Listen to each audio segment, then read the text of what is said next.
Feliz sábado. Que a graça e a paz do Senhor Jesus Cristo esteja com você. É uma alegria, nesse sábado de manhã, estarmos juntos conversando sobre discipulado. Quero primeiramente agradecer à Associação Paulista Leste, pessoa do pastor Agnaldo e do pastor Jair, pelo convite para trazermos a vocês algumas coisas que nós estamos vivenciando ali no seminário. E é muito bom estar aqui porque eu estou me sentindo em casa, por muitas razões. Eu sou pernambucano, tenho um filho paraibano, uma filha baiana, minha esposa é de São Paulo, meu pai é carioca, meu sogro mineiro, minha sogra é capixaba. Então, eu acho que São Paulo é o melhor lugar para encontrar gente de todo canto, não é? E a outra coisa é ver amigos, irmãos, alunos, colegas, aí que nós temos contato ao longo desses anos. Mas, irmãos, estamos aqui para compartilhar com vocês de forma simples nossa experiência. E veja, cada um tem o seu caminho. O que eu vou compartilhar aqui não é modelo, é apenas o que nós estamos fazendo no seminário. Nós temos nossas peculiaridades, nós temos nossa cultura, nossa maneira de ser, nosso ambiente. Para algumas coisas facilita, para outras complica. Mas eu gostaria de compartilhar com vocês rapidamente algumas ideias que nós estamos vendo lá. Eu fui desafiado pela igreja a fazer do seminário um centro de discipulado. Não apenas mentalmente, mas na prática. E isso nos custou 1 ano de trabalho até começarmos a implementação. Nesse processo, nós tentamos fazer da forma mais simples e mais tranquila possível.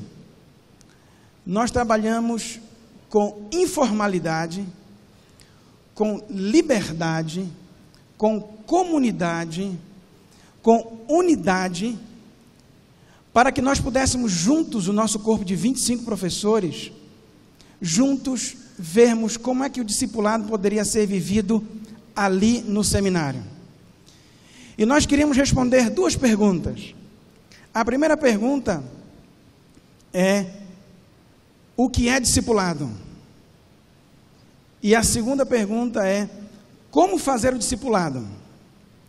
Eu vou começar trazendo para vocês o que nós encontramos na palavra de Deus de como fazer discipulado, e depois vou terminar sobre o que é discipulado.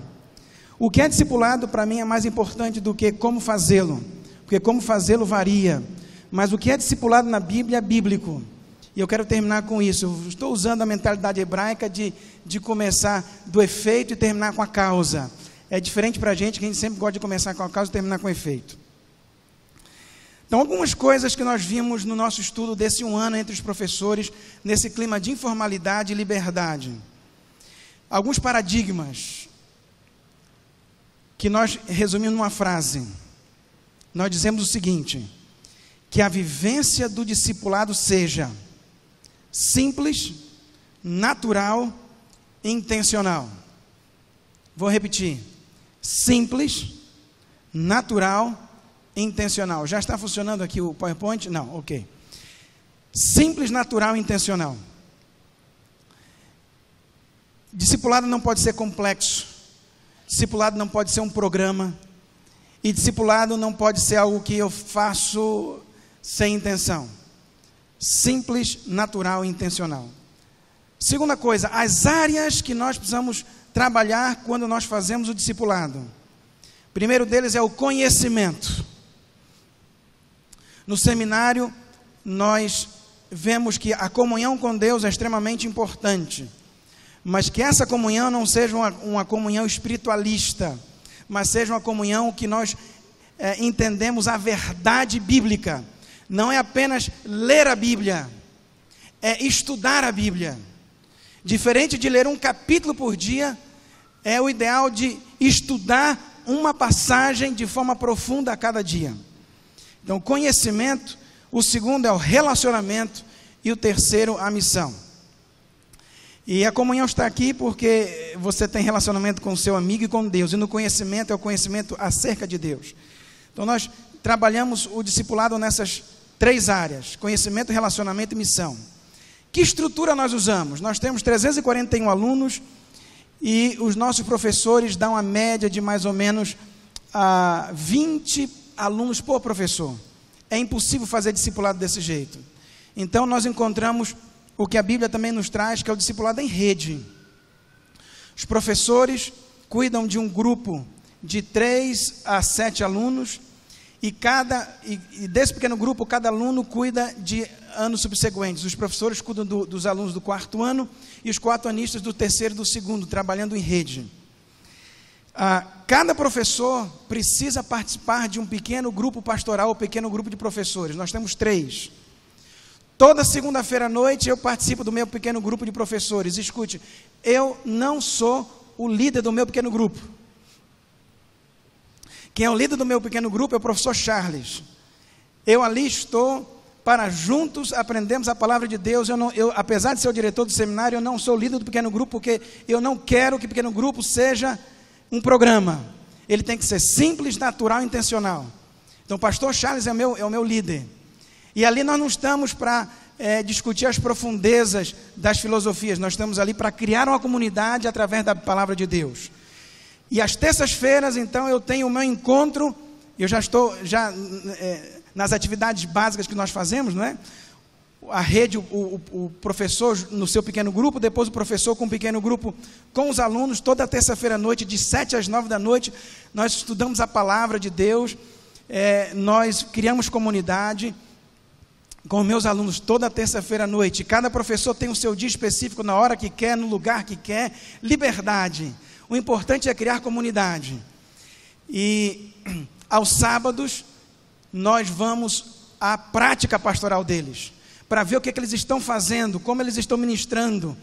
E, por exemplo, sábado passado eu estive com alunos em 2 cidades diferentes, em Feira de Santana e Santo Antônio de Jesus, para ver qual a interação desse teologando com a sua igreja, como é que a igreja está recebendo, como é que ele está atuando. Ou seja, discipulado nessas 3 áreas: conhecimento, relacionamento e missão. Nós no seminário estamos tentando vivenciar o discipulado dentro desse modelo. E como eu disse para vocês, nós temos 3 pequenos grupos, e cada um deles é dirigido por professores que não são administradores do seminário. Os professores são livres para entrar ou não no processo, mas graças a Deus eles decidiram entrar, porque foi uma coisa que construímos juntos. Esse é o como nós fazemos o discipulado lá, de forma bem simples. Agora eu gostaria de me ater o que é discipulado. O discipulado, nós fizemos um estudo, pedi para os professores de Antigo Testamento estudarem discipulado no Antigo Testamento, os professores do Novo Testamento para estudarem discipulado no Novo Testamento, os professores do Espírito de Profecia para estudar o discipulado no Espírito de Profecia. E depois de mais ou menos 6 meses a 1 ano de discussão, nós sentamos para conversar. E o que eu vou trazer para vocês é o resumo disso. Nós descobrimos que o discipulado, ele tem 4 aspectos. O que é discipulado? 4 aspectos. Se você puder tomar nota, eu acho que seria interessante, porque o que eu vou falar para vocês não é algo que nós lemos em algum livro, mas o estudo que nós fizemos da palavra de Deus. 4 aspectos do discipulado. O primeiro aspecto é a dimensão. O segundo aspecto, o propósito. O terceiro aspecto é o método. E o 4º aspecto é o coração. Eu tenho apenas 11 minutos para falar tudo isso. Eu vou tentar ser o mais breve possível. Na dimensão, eu descobri uma coisa que para mim foi novidade. Que não existe só discipulado de 1 a 1. Na realidade, existem 4 dimensões do discipulado. Existe o discipulado do povo ao mundo. Existe o discipulado de 1 ao povo, existe o discipulado de 1 a um pequeno grupo, e existe o discipulado de 1 a 1. O discipulado na palavra de Deus alcança todas essas dimensões, e você tem exemplo disso no Antigo e no Novo Testamento. Israel como luz aos gentios, discipulado do povo ao mundo. A igreja como atalaia de Deus até os confins da terra, a igreja ao mundo. Você tem de um ao povo, você tem Esdras explicando a palavra de Deus ao povo. E no Novo Testamento você tem Jesus Cristo falando e explicando as parábolas do reino, ou o sermão da montanha à multidão. Mas você também tem de um para um pequeno grupo. E Jesus não tinha um pequeno grupo apenas de 12. O grupo de Jesus era maior. Mas ele também tinha um grupo menor, um grupo de 12 e um grupo menor ainda de 3. E dentro desses 3 ele tinha um. Mesma coisa se vê no Antigo Testamento, ou seja, quando se fala em discipulado, você precisa entender que todas as dimensões estão envolvidas, e dentro dessas dimensões, todos os bons programas são bem-vindos. O que faz a diferença não é o método, é a intenção. Não é trabalhar para um resultado no relatório, é trabalhar para que as pessoas conheçam o Senhor Jesus Cristo, sejam discípulos dela. Segundo aspecto do discipulado é o propósito. E aqui eu cito o arcebispo Dom Jaime Spengler, arcebispo metropolitano de Porto Alegre. Alguns dias atrás ele disse assim: formar discípulos do Senhor é algo distinto de conquistar adeptos. Por isso da necessidade de sempre de novo realizar uma autocrítica e retornar ao Evangelho. Ou seja, não apenas os evangélicos estão nessa busca pelo discipulado. Portanto, o propósito do discipulado não é ganhar adeptos, mas o propósito do discipulado, eu peço a você abrir sua Bíblia em Gênesis, o capítulo 1, verso 26 e verso 27, é Gênesis 1, 26 e 27. Não tenho muito tempo, vamos lá. E diz assim a palavra de Deus: também disse Deus, façamos o homem o quê? Verso 27 agora: criou, pois, o homem à sua imagem, a imagem de Deus o criou. Esse é o propósito de Deus ao fazer o homem. E diz o Espírito de Profecia no livro Educação, que esse é o propósito da redenção, é criar no ser humano a imagem de Deus. Portanto, quando se faz discipulado, você não está tentando criar adeptos, você está tentando fazer com que a imagem de Deus seja inserida, impressa em cada pessoa. E a imagem de Deus, Deus quer que todos os seus filhos na face da terra sejam seus discípulos. Não é alisar membro igreja, é alcançar o mundo. Dentro desse propósito é uma coisa importante que há alguma divergência, e eu pensava diferente depois que eu vi o estudo dos amigos, que tem o discípulo e tem o mestre. Portanto, eu sou mais velho, eu tenho um discípulo mais novo, eu sou o mestre, ele é o discípulo. Errado. Dentro do discipulado cristão só há um mestre, porque o propósito do discipulado é imprimir na pessoa o caráter de Deus. Portanto, só existe um mestre que é para ser imitado. Esse mestre chama-se Jesus Cristo. E aqui cabe bem a palavra de Paulo: sede meus imitadores como o quê?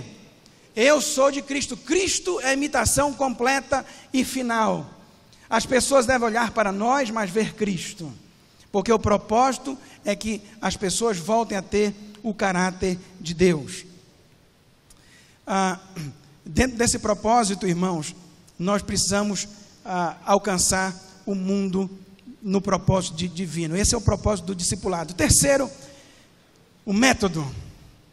O método que nós encontramos na Bíblia é o relacionamento. Quer seja na área do conhecimento, quer seja na área do relacionamento social, e quer seja na missão, o método que Deus usa para o discipulado é através do relacionamento.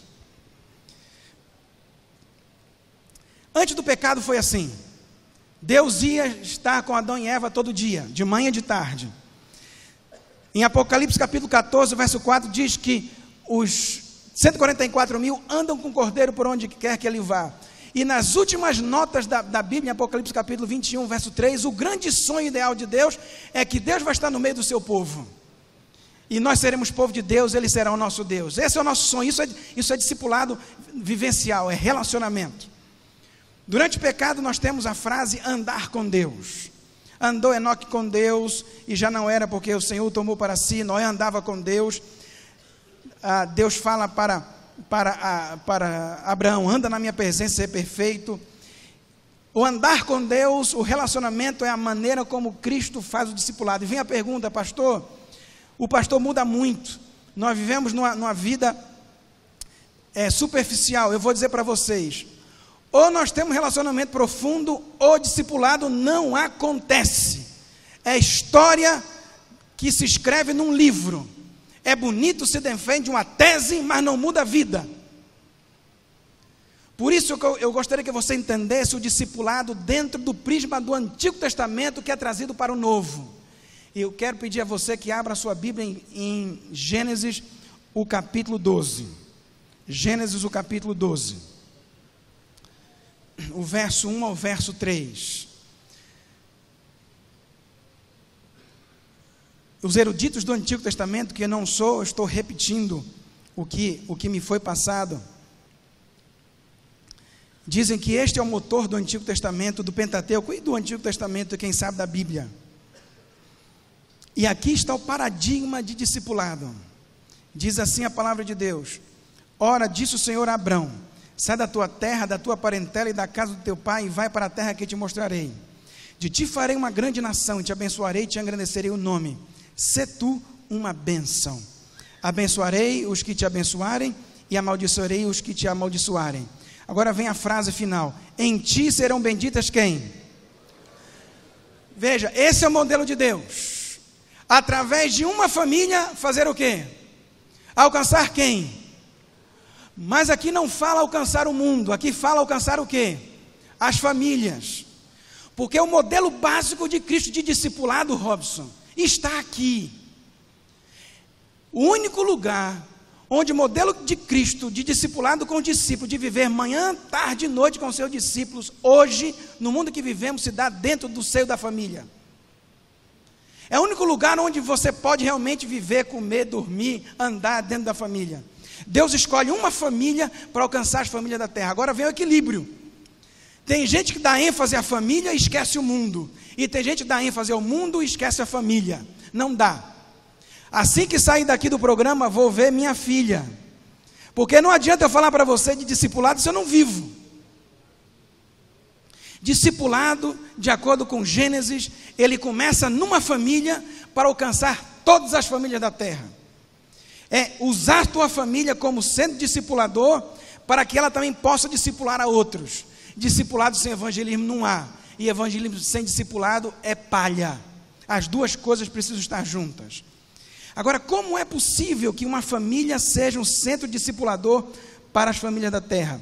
Abra sua Bíblia em Gênesis capítulo 18, o verso 17 ao verso 19. E diz assim: disse Jeová, Gênesis 18, verso 17: ocultarei a Abraão o que estou a fazer. É o próprio Deus que está falando. Eu queria que você entendesse isso. Quando esteve na terra e visitou Abraão, ele, Deus, Jeová, disse, verso 18: visto que Abraão certamente virá a ser uma grande e poderosa nação, e nele serão benditas todas as nações da terra. Repetindo Gênesis 12, agora ele diz: porque eu o escolhi para que ordene seus filhos e a sua casa depois dele, a fim de que guardem o caminho do Senhor e pratiquem a justiça e o juízo, para que o Senhor faça vir sobre Abraão o que tenho falado a seu respeito. O Senhor só fez vir a Abraão o que Deus falou a respeito de Abraão, quando ele ordenou sua casa para que andasse no caminho de Deus. Essa é uma coisa que eu enfatizo muito, é um aspecto apenas do discipulado, porque muitas vezes nós nos lembramos de alcançar as pessoas e nos esquecemos de casa. É necessário esse equilíbrio, irmão. Não dá para esquecer quem está na rua, não dá para esquecer quem é drogado, mas também não dá para esquecer a família. Não dá. O testemunho mais poderoso que pode haver nesse planeta é uma família ordenada que anda nos caminhos do Senhor. E Gênesis 12, 1 a 3, e também Gênesis 18, mas especialmente Gênesis 12, 1 a 3, é a base do que Cristo Jesus fala em Mateus 28, de 18 a 20, é um eco. Se você analisa as duas passagens, você vai ver que Mateus não está inventando nada novo, que Jesus não está dizendo nada novo, ele está dizendo o que Deus disse a Abraão, numa linguagem grega ou nova, ou em Mateus, mas é a mesma coisa. Fazer discípulos de todas as nações, ok? Então, a maneira de se fazer a casa como centro discipulador para o mundo é assim. E a pergunta é, e como é que isso acontece? Deuteronômio, o capítulo 6, o verso 4 nos diz. Deuteronômio 6, o verso 4 nos diz: ouve, Israel, o Senhor nosso Deus é o único Senhor. Verso 5: amarás, pois, o Senhor teu Deus de todo o teu coração, de toda a tua alma, de toda a tua força. Estas palavras que hoje te ordeno estarão no teu coração. Aqui vem, reconhecer que Deus é Deus. Segundo, reconhecer que a palavra de Deus precisa estar no meu coração, no coração do pai e da mãe da casa. E agora vem o verso 7: tu as inculcarás a teus filhos e delas falarás, assentado em tua casa e andando pelo caminho, e ao deitar-te e ao levantar-te. Amigos, a maneira de fazer com que a sua família seja um centro discipulado para o mundo é fazer da Bíblia o centro da minha vida, o centro da sua vida e o centro da família. Isso envolve tudo que eu faço: música que eu escuto, comida que eu como, livro que eu leio, filme que eu assisto, tudo.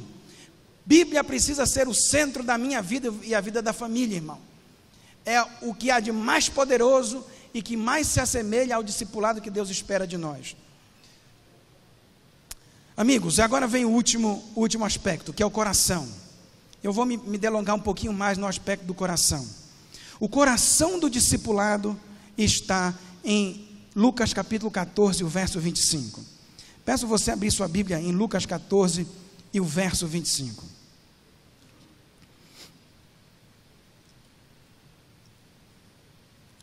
Lucas 14, o verso 25, a palavra de Deus diz assim: grandes multidões acompanhavam, e ele, voltando-se, lhes disse: se alguém vem a mim e não aborrece a seu pai e mãe, e mulher, e filhos, irmãos e irmãs, e ainda a sua própria vida, não pode ser meu discípulo.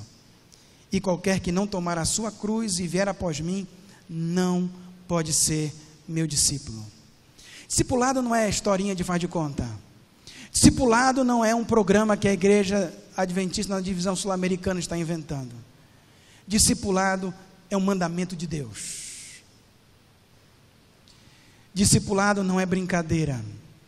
Discipulado envolve sacrifício. E aqui está o nó da questão, aqui está o problema, a ferida.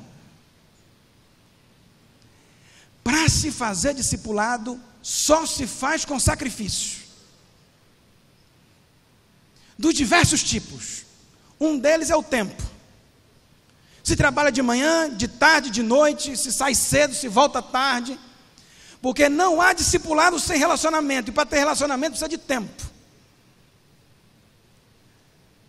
Trabalha duro, e ainda precisa achar tempo de fazer culto com a família, ainda precisa achar tempo de sair com os irmãos para evangelizar, abrir sua casa para gente estranha. A igreja me pediu para ir com outro professor, para ajudar a desenvolver o discipulado numa associação, em outro país. E dentro do programa que nós estávamos vivendo, havia um momento que nós iríamos conversar com os obreiros do campo, para ouvi-los. E eu fiz, para organizar a discussão, nós tínhamos 2 horas de conversa ali para organizar a discussão. Eu disse: olha, nós vamos ter um primeiro momento para vocês falarem o que impede de se fazer o discipulado na sua região, que está alheio do seu poder resolver esse problema. O que te impede de fazer o discipulado? E isso que te impede de fazer o discipulado, você não tem como resolver. A segunda pergunta foi: o que te impede de fazer o discipulado, mas isso você pode resolver? Irmãos, a primeira pergunta, o que te impede de fazer o discipulado que está fora do teu controle, que você não pode resolver? A reunião era para ser de 9 às 11. Irmãos, nós ficamos até 1h30 da tarde. E eu só escutando. Em resumo, o que falaram? Muito programa, cobrança, E foram falando, de 9 a 1h30. Eu disse, amigos, nós já estamos dando volta, agora vamos para a segunda parte. O que impede de fazer o discipulado que você pode resolver? Irmãos, em menos de 30 minutos, acabou aquilo, sabe por quê? Porque mexe comigo, mexe com você. Porque na hora de eu fazer o meu sacrifício, é fácil falar do problema dos outros. Mas irmãos, escuta uma coisa, irmã, amigo, amiga, não há discipulado sem sacrifício. Jesus Cristo teve que sair do céu para vir nessa terra para fazer discipulado. Ele foi até a cruz para fazer discipulado. E ele disse, você quer ser meu discípulo? Você precisa fazer o seu sacrifício também e carregar a sua cruz. Depois de discutir um pouco, estudar, tentar amadurecer o tema, e ontem à noite o pastor Lucas terminou e falou isso muito bem numa frase: quem foi transformado por Cristo não tem como parar de pregar. Se você não, eu falei muito rápido, não deu tempo de explicar as coisas, mas se você puder sair daqui com um pensamento, eu gostaria que você saísse daqui com 2 Coríntios capítulo 5, verso 14, a primeira frase. Você sabe isso de cor, porque isso deve ser dito na sua igreja pelo menos a cada sábado. O amor de Cristo, você pode dizer isso? O amor de Cristo? Vamos dizer todo mundo mais uma vez, o amor? Vamos de novo. Você entendeu o que isso está dizendo? Só há discipulado com sacrifício. Irmãos, só há sacrifício quando eu entendo e quando eu experimento o que Cristo fez na minha vida. Ele nasceu numa casa que era um centro de macumba. Aos 7 anos de idade, ele roubou o caixa da escola. Na sua juventude, ele fez amizade,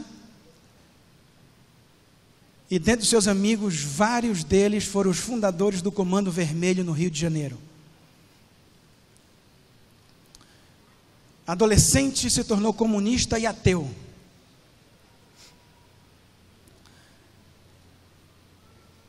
Seu apelido era Fidel Castro, barba grande, rala, fugindo da polícia. Sua casa era o centro de comunismo do Rio de Janeiro, do Partido Comunista no Rio de Janeiro. Aos 22 anos de idade, saindo numa rua da cidade de Botafogo, ele estava procurando uma festa para ir. Era São João. Como não tinha dinheiro, ele invadia as festas. E numa esquina ele escutou por trás alguém dizendo: olha, lá na Rua do Matoso está havendo uma festa. Festa era o que bastava, ele foi para a festa. Quando entrou na igreja, o pastor Enoque de Oliveira estava pregando e Heraldo dos Reis cantando. Ali ele assistiu o primeiro culto, voltou no segundo, voltou no terceiro. Depois de uma semana, os seus amigos voltaram e disseram assim: Fidel, conta qual é o golpe, a igreja lá tem dinheiro. Mas ele encontrou Jesus Cristo. Não tinha nem o 2º grau ainda. Se tornou obreiro bíblico, 22 anos de idade, com o 1º grau incompleto. E como obreiro bíblico, fundou 2 igrejas na cidade do Rio de Janeiro. Terminou os estudos, foi para o ENA fazer teologia, foi pastor de várias cidades. Só em Manaus, mais de 2.000 pessoas aceitaram Jesus Cristo através da campanha evangelística metropolitana que ele liderou. Na cidade de Feira de Santana, as outras 2.000. Eu estou falando, a maioria de vocês conhece a história do meu pai, de forma bem resumida. 53 anos de ministério. Ele já está aposentado há 13. Depois que se aposentou, fundou mais 2 igrejas. E já disse que a segunda igreja já está bem, que ele já pode ir para a terceira. Eu cresci com esse homem discipulando multidões e pequenas e gente mais próximas. Mas na minha casa nós vivemos o discipulado. Não estou falando de mim, estou falando de outras pessoas, dele. Eu tinha 4 irmãos para 5 anos de idade, morava na cidade de Recife. E eu me lembro da minha mãe, que é paralítica, saía com uma pastinha de comportagem e subia os prédios para comportar, e eu junto com ela comportando. Nós não precisávamos de dinheiro. O que eu precisava aprender é que comportagem é importante. Meu pai era distrital, mas fazia evangelismo, e eu estava junto com ele, visitando as pessoas. Foram inúmeros, evangelismo em Olinda, eu via, eu estava na tenda, via aquele movimentação, participava de tudo, ele pregava, eu abria a Bíblia. Depois, nós fizemos uma conferência, ele fez uma conferência em Caruaru, fiquei longe, depois precisei voltar, porque fiquei doente, longe dele, e eu e minha mãe voltamos, ficamos numa casa, 32 pessoas, 2 banheiros e 2 quartos, ali deitado no chão, mas feliz da vida, porque estava pregando o evangelho, eu lavava o banheiro de dia e abria a Bíblia de noite, estava junto. Depois nós fomos para o norte do país, para Belém do Pará. Nessa época ele era evangelista do Ceará até o Acre. Ele passava mais ou menos 7 meses fora de casa, mas quando chegava em casa ele era meu pai. Jogar bola juntos, estar juntos. E contava as histórias que ele tinha dos evangelismos, das tribos de índio que ele visitava. Isso me encantava até hoje. Isso me encanta até hoje. Quero dizer para vocês, meu pai não é nenhum herói. Meu pai é só mais um, como cada um de nós aqui, que foi tocado pelo Espírito Santo. O segredo do discipulado, irmãos, está no poder do Evangelho, que é colocado na vida de cada um através do Espírito Santo. Enquanto isso não for realidade na minha vida, nós podemos fazer 10 compassions, não vai mudar nada. Porque o que muda é Jesus Cristo. O que muda é a tua experiência de salvação com Jesus Cristo. Enquanto eu, Leonardo Godinho Nunes, não aceitei Jesus como meu salvador pessoal, eu só pensava na minha vida. Eu não queria ser pastor, irmão. Eu queria ser administrador e ganhar dinheiro. Mas Jesus tocou na minha vida também. Eu estou aqui falando de um Deus que salvou meu pai, a mim e minha família. É isso que faz discipulado. O programa você inventa, o método você escolhe dentro da sua realidade, mas uma coisa não pode mudar: Deus transformando a tua vida. Irmão, não tem hora, não tem sacrifício, porque muito mais Jesus se sacrificou por nós. Eu queria ter trazido meu pai para cá. Eu queria ter trazido o meu pai para cá, para ele falar um pouquinho para você. Ele tem 76 anos, continua dando aula e continua pregando o evangelho. E alguém perguntou, e aí, ele está falando ainda? Próxima semana eu e ele estaremos lá no Rio de Janeiro fazendo um evento. Não sei se tem a foto para mostrar aí. Continuamos pregando. Ele não pode viajar muito porque já está velhinho. E semana que vem nós vamos ao Rio de Janeiro porque ele precisa visitar os seus irmãos que já são mais velhos do que ele. Talvez seja a última vez, por isso não dá para fazer 2 viagens assim, uma atrás da outra. Mas ele gravou, o Jair pediu para ele gravar um pequeno vídeo da mensagem dele para vocês. Na minha vida, Cristo tem uma importância fundamental, porque eu tinha uma vida de comunista, ateu e à toa. E quando Jesus entrou na minha vida, ele mudou esse projeto que era a minha pessoa num homem cristão, acima de tudo, dedicado às coisas do Evangelho, e que trabalhei 50 anos, e ainda trabalho hoje, para o estabelecimento do reino de Deus no coração das pessoas e na humanidade. Deus nos abençoe. Amém. Mas qual é o resumo disso? Quando Deus entrou na minha vida, eu era um projeto de gente. E Ele me fez um cristão, um homem. O resumo do discipulado, irmãos: Cristo em nós. O amor de Cristo nos constrange. Não importa se você vai pregar para drogados, crianças, velhos, vários tipos. Louva a Deus pela multiplicidade de pessoas que estão fazendo discipulado com pessoas diferentes. O segredo está Cristo nos transformando e nós fazendo discípulos à imagem e semelhança de Jesus Cristo. Como pastor, não posso terminar um sermão sem um apelo. Quantos nessa manhã querem dizer: Jesus Cristo, transforma a minha vida e faz de mim um discipulador? Que Deus nos abençoe.